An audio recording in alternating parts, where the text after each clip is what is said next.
Yeah, And, you know, Hansi always had his own ideas on things. sure.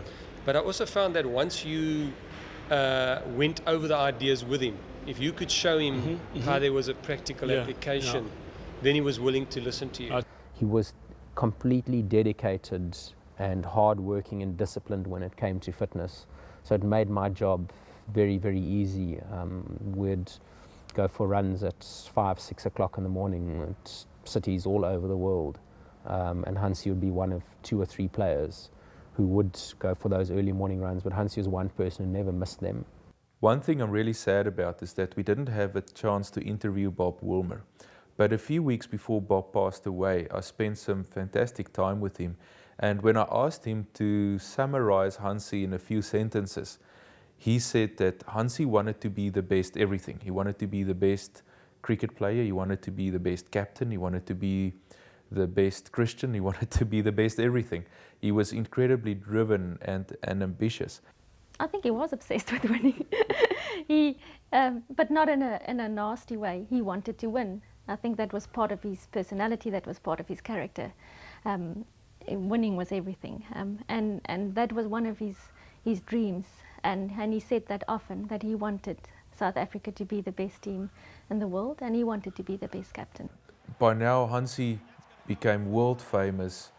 He was a household name in India, England, Australia, and in the Caribbean. And we just saw him grow. It was incredible to see someone that had just been my brother grow into this person with real presence. Hansi had a presence. He would walk into the room, people would just be in awe. He would say 2 sentences and everybody else would say the same 2 sentences, but if Hansi said them, it was just really something special. So he had an aura about him, and people almost described it as magical. I mean, Mr. Volsteert from Hansi's old high school described it as follows. He said that Nelson Mandela had come to their school at one stage and walked onto the stage, and the boys had just started to cry because of that presence and aura. And he said Hansi was probably the only other person he'd ever met that had something of that kind of magic. I've seen him do things at assembly with 1,100 boys that nobody else would have dared to do. For instance, telling the whole school to stand up and to hold hands. It's not a boy thing, holding hands. And he managed to do that. And one day before a big rugby match, he did that. And they all held hands. The person at the end of the row would take the hand of the man in front of him, and so it was like a snake. But every boy in the school touched another boy's hand on that occasion. And he just said one thing when it was dead quiet in the hall. And he said, "Can you feel the strength flowing through you? Because 1,100 of you are now one." And he turned around and he walked out of the hall. The Hansi Cronje I knew, I found a remarkable man. I think that the captaincy of cricket is a very difficult thing in Australia and South Africa. That man has just got high responsibility. It's virtually a religion in both our countries. He was 24 years of age when he got the job. And what I really admired about him was, in spite of his obvious talents, which were quite prodigious, as both a batsman, a bowler and a fieldsman, he listened, he talked to others, he put ideas together, he was quite prepared to absorb what others had to say, and he went about things in a very quiet, purposeful way where there was no shouting, no histrionics. And I think that's why you saw, even in the difficult times that Hansi faced, this unyielding loyalty of people to him. And that loyalty was a function of the fact that that's what he'd given them. I think he shared a lot in common with Stephen Waugh.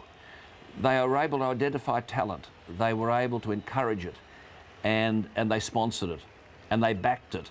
And a young bloke knew that if Hansi had him in his side, then that young bloke was going to get all the support he could have, and hence the success that South Africa had.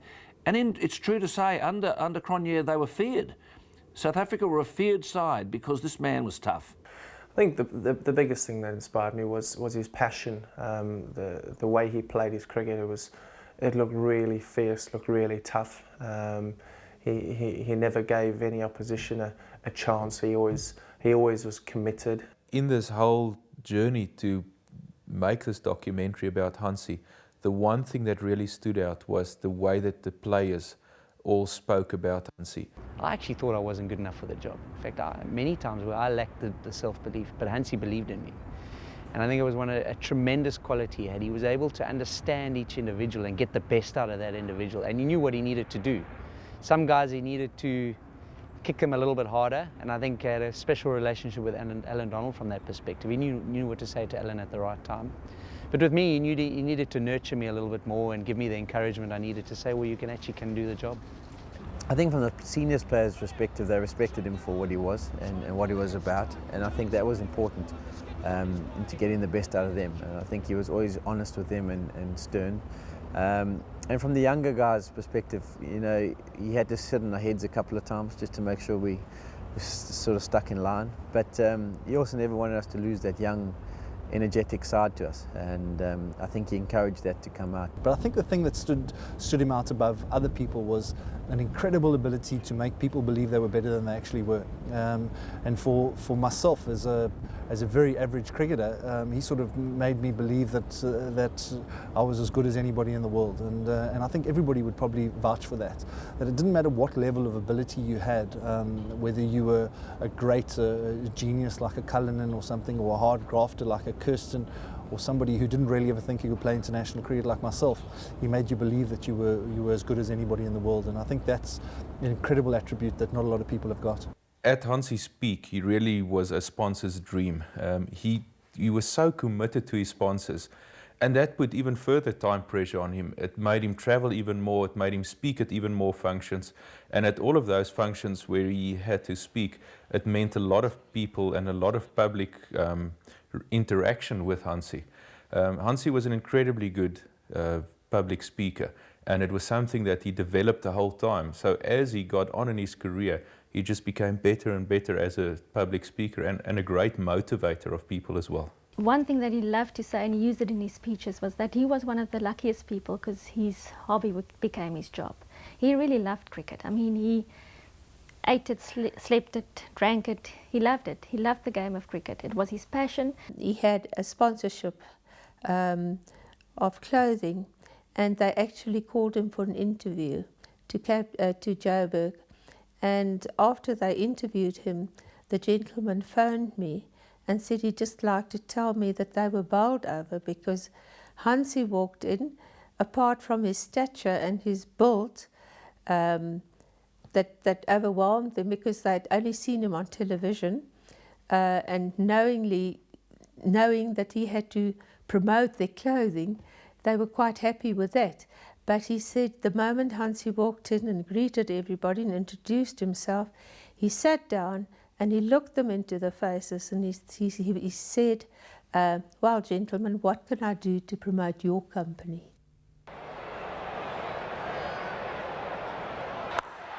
Knock the pants off them! Slip into a pair of Hansie Cronje casual pants. Hansie Cronje, easy to care for casual wear. 2 balls in hand, Cronje's on 96, 5 runs required to win. Focus, hard work, determination. As leaders in banking, Standard Bank understands that these are more than just words. They are the results of a lifetime of commitment. It's hard, it's high. What an incredible hit. Ongelooflijk.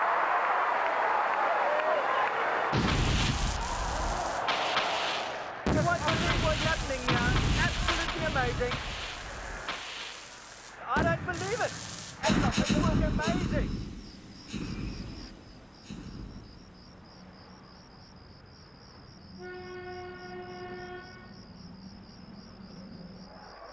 Sorry.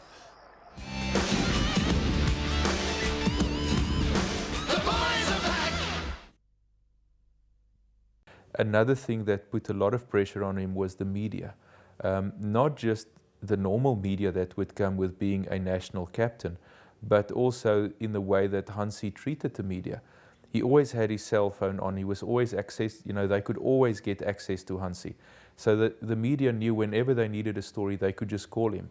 And he spent a lot of time with the media. He would go out of his way to give the media the interviews and the stories that they needed. He was very good with the media, very, very good, very articulate. He was good looking, came across very well and promoted South African cricket and South Africa in particular very, very well. Not only in South Africa but abroad. He was never intimidated by the media. He always said the right things, what was speaking from his heart and what he had in his heart and what he had in his mind. I don't think Hansie ever really spoke in sound bites, and I've never ever experienced a time where he would just give us the soundbite because that's what 25 people around him wanted him to say. He would always give you something that you knew, if that's what he said, then that's exactly what it is. Generally speaking, he took it all, accepted it all, and that must have taken a toll. Hansie couldn't get away from it. For me, I just didn't buy the paper. I didn't buy the paper if I scored the odd, very occasional 100 anyway. But, because it's very easy to read the good news. But you shouldn't be reading the good news if you can't handle the bad news. Hansie had to read it all. So there was an aspect of his life that he could never get away from. He dealt with it really well. From a young age, Hansie was also a very good businessman. He knew how to make money. He was also driven to be a successful businessman. But he was very astute with his money. He's made a lot of money through shrewd business investments, which I haven't. So you can't say he's a money grabber. He was just much cleverer than I was investing his money and seeing a good bargain. I think money was an interest of Hansie. I think business was an interest of Hansie. He read so many books about business. He studied his MBA because he really enjoyed and he loved business. It was a passion, and obviously with business, money goes along. Hansie really supported the development of black cricketers in the country in a tremendous way. When Ali Bakr would call, the first guy to head out to the middle of nowhere to go, just carry the torch of cricket around to disadvantaged areas. There were many, many cases that I would phone him and say, look, Hansie, the day before your test match, we're having this coaching session in this township, or we're opening this cricket field. Can you get the chaps there to come make an appearance? Always said yes immediately, no problems. He and Jonty too Jonty Rhodes, they were terrific. They gave the development program enormous support. Hansie really supported the development of black cricketers in the country in a tremendous way. But the one thing that really frustrated Hansie was the way that the cricket authorities and the government wanted an implementation of affirmative action in the cricket side. No! There's no way! They can't do this to us! We've got no choice. We've been instructed by the Cricket Board and the government. We have to include 5 players at least of colour, and there have to be 17 players in the squad instead of the usual 14. Sports and politics don't go together. It's hard enough to beat the best teams in the world. But when we are forced to play with a substandard team, it becomes impossible. They won't be substandard. Peter, I don't care what colour the players are, as long as they are good enough. And I have a passion to develop black cricketers. But it's unfair to expect me to tell one of my good players that he's not in the team because he's white. And this frustration really got to an explosion eventually. Just prior to the '99 Cricket World Cup, after South Africa had beaten the West Indies in a 5-day test series. 5 test matches were played and South Africa won 5-0. The biggest defeat that the West Indians suffered at that stage in their history. It made Hansie an incredibly successful captain. And at that same time, just after that, prior to starting the one-day series, the team was chosen, and it was a different team to the one that Hansie had asked for and had expected, and it was a team chosen based on politics rather than merely on form or on ability. Well, what had happened, Steve had phoned me, Steve Schwett, he was then Minister of Sport, that the ANC were not happy with cricket. They'd support us early in the 90s, there's little progress, hardly any blacks were playing in the national team. So he came, there was a one-day match against the West Indies. It was the 5th test match before the one-day series. And Steve came there and I spoke to him, we had a meeting. And Steve explained in uncertain terms, look, the ANC, they're not happy with us. So we discussed it, and in fact, I recommended the following. All right, pick your 14 players and then add 3 blacks. So you got a bigger squad, 17. I think there were 7 one-day matches. And I'm sure over a period of time during the series, you can rotate and gradually bring in 2 or 3 of those black players there. He reacted very angrily to that. Hansie's relationship with the United Cricket Board was fantastic to start with. But then when there was, I think, demands that the United Cricket Board were making on him, which really annoyed him. You know, he was obstinate. And I used to tell my wife that, and my wife used to say, listen, you were as obstinate as he was when you were captain South Africa. When Hansie had his big blow-up, it was over, I think we had to pick 17 players for the one days, and he argued, how could you fit 17 guys into the Bloemfontein changing room? But the 17 and 5 were to be affirmative choices, and we were going to have to filter them in. Hansie then decided to quit. He had had enough. He said he doesn't want anything to do with cricket anymore. The politics had just got too much. In fact, Ali phoned me to say your captain has deserted the ship. What are you going to do about it? It was thereafter that I phoned Ray McCauley. I can remember sitting at the cricket ground at Springbok Park in Bloemfontein and speaking to Hansie along with Ray McCauley, asking Hansie, and Ray asked Hansie, why do you want to stop playing cricket? And Hansie said it's because of all the politics and because of all the other stuff. And then Ray said to him, but if it wasn't for that, would you continue to play cricket?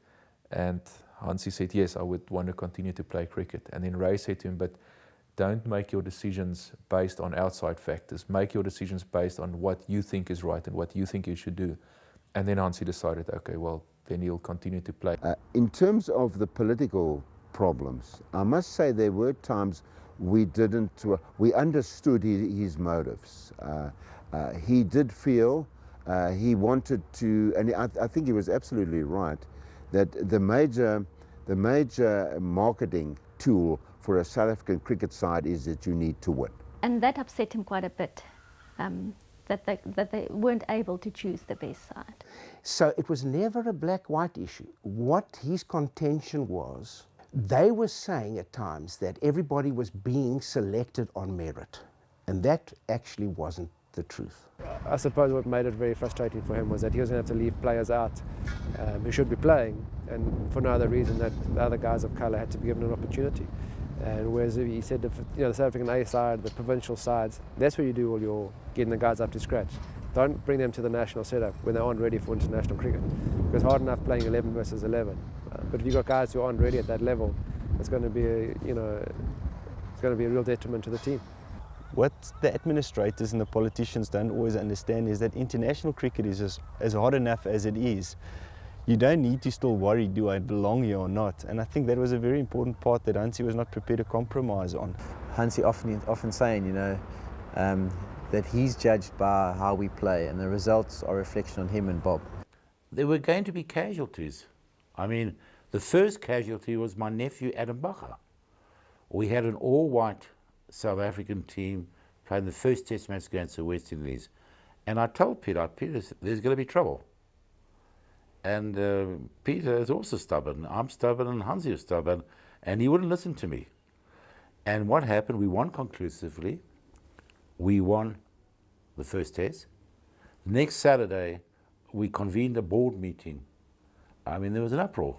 I mean, we came under huge flack. And we came up with a policy that never ever again can there be an all-white South African team. There's got to be a team of colour. Now, we never said 1 black cricketer, 2, 3, but it couldn't be an all-white team. And the selectors that Sunday sat down to choose the second test team at Port Elizabeth. And my nephew Adam, he was the first casualty. Herschel came in as the opening batsman. With all of the pressures of international cricket and captaincy, I think one of the things that kept Hansie going was his sense of humour. It always seemed to pull him through when the pressure was on the most. There was this one incident where South Africa played against Australia, in Australia, and South Africa felt they'd got a wicket. I think it was one of the War brothers that turned round and accidentally hit their stumps over with their bat, which meant he was out. But the umpires decided that he wasn't out. They kind of had a look at it and decided it's not out. And Hansie totally disagreed with it. So did the whole of South Africa and the whole of the South African team. And in walking off the field after the match and South Africa had lost, where if that wicket was given, South Africa may have won, Hansie walked past the change room of the umpires and he was carrying one of the stumps in his hands. And as he walked past, he kind of just bumped the stump against the door, and it made Hansie said, quite a small hole in the door. But the Australian media totally blew this out of proportion. And after this, Darren Scott then joked about this so much that he started nicknaming Hansie Spike, and continued to call him Spike all through the rest of his career. And well, let's get back to Aussie first of all, Hansie, and let's just talk about the two. You had a couple of rough moments there. We had the reason why your nickname is now Spike. You have to pick the right stumps for cricket in the 90s. We're very pleased to have John Wallen from 5FM Sports here with us. John has kindly offered to be my assistant for this experiment. Hello, John. Hello, Darren. Thank you very much. Very nice of you to be with me. Wonderful to be with you. It is, isn't it? It is indeed. Yes, it is. John is now stepping into the umpire's room. He is behind this door, which is the umpire's door. As you can see, Hansie has been around here a few times, but little nicks and cuts. Now, this is very important. Make a note of those little nicks and cuts over there. Very important when it comes to testing the right stump to use in Test cricket. Let me take you now to a Test match. It's the final day in Adelaide.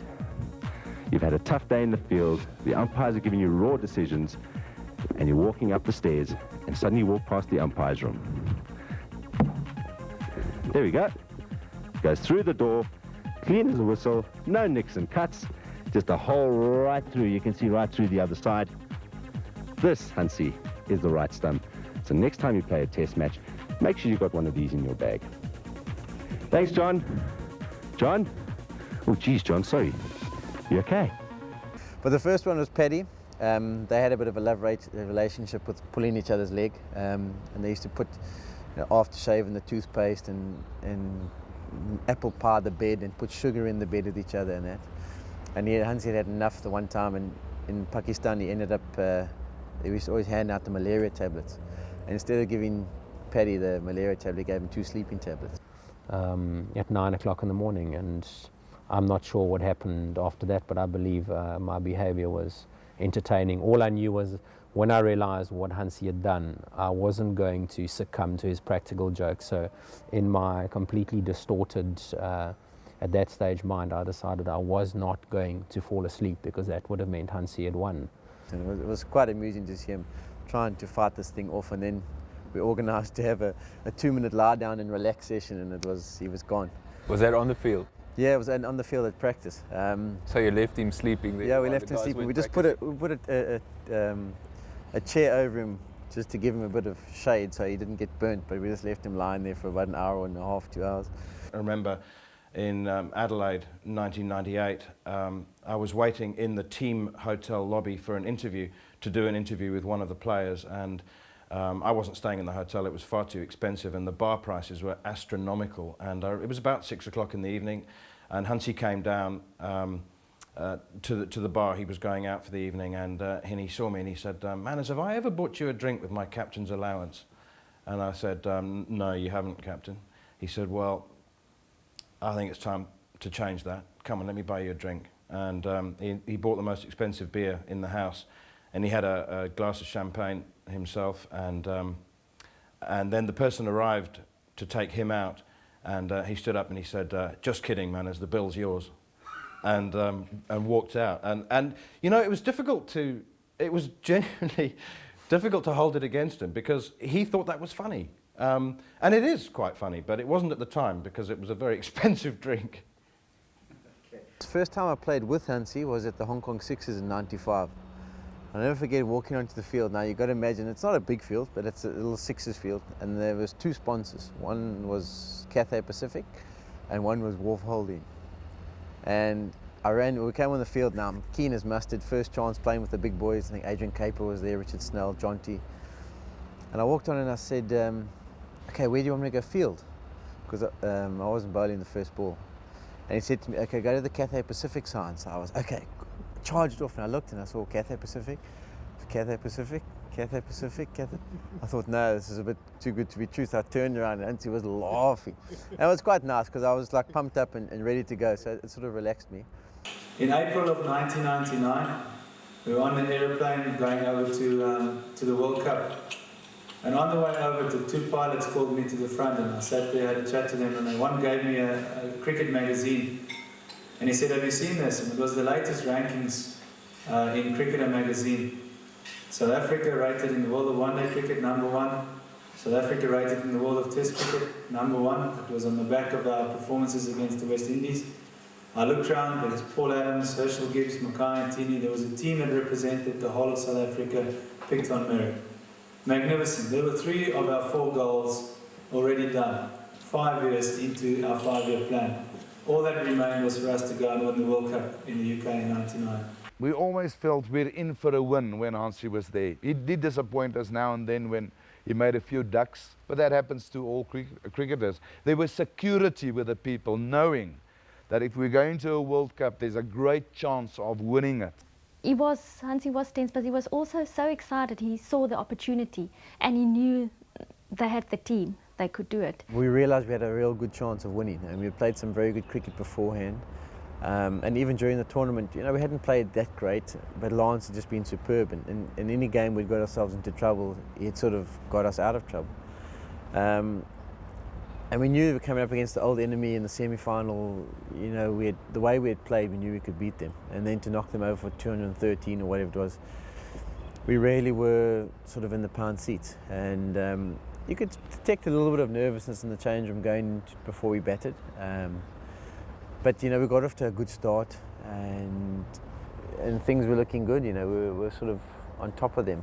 And then we had the rush of blood. I think Gary had a slog sweep, and Daryl got out cheaply, and Hansie got out off his boot or his toe, and that really sort of put us into a bit of a nervous spin. And then Jonty settled things, and it was topsy-turvy. We were in, we were out, we're going to win, we're going to win. The last 4 overs of that game probably summed up our World Cup. I mean, we lost the game. We had lost the game, and then Alan walked in, and Zulu won the game for us.